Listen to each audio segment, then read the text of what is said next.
Il-każ ta' allegat abbuż imwettaq fil-Kanada mill-patri Godwin Sherry kien imxandar bi prominenza mill-Gazzetta Kanadiża Windsor Star fl-1993.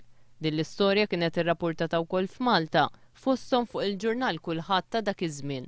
Raġel li llum għandu 30 sena kien allega li meta kien tifel safa stuprat u abbużat sesswalment minn Godwin Sherry li kien qed iservi bħala saċerdot fil-Knisja ta' St. William f'Emeryville fil-Kanada.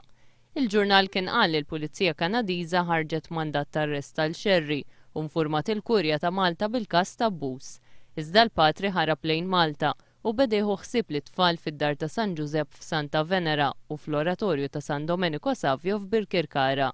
Is-soċjetà missjonarja li għamel parti minna Godwin Sherry kienet qalet li għamlet l-investigazzjonijiet kollha u l-patri dejjem ċaħat l-akkużi kontrih. Dan l-aħħar il-Pulizija Kanadiża f'Ontario reġgħet fetħet il-każ kontra Godwin Sherry bit-tama li tkun tista' testradixxi lil Sherry minn Malta biex jiffaċċja l-akkużi. Il-każijiet ta' abużi sesswali fuq it-tfal mill-patrijiet ma seħħewx biss f'dar San Giuseppe iżda anke f'dar fil-Marfa. Din li qed taraw warajja hija d-dar fil-Marfa li fiha kienu jiġu tfal residenti f'dar San Giuseppe 20 sen ilu fis-sajf. Dar li fiha seħħ stupru fuq minorenni. Il-qorti illiberat lil Godwin Sherry mu waħda mill-akkużi ta' stupru għaliex wieħed mill-abbużi ma kienx sar propju hawnhekk iżda kien sar f'dar San Giuseppe f'Santa Venera.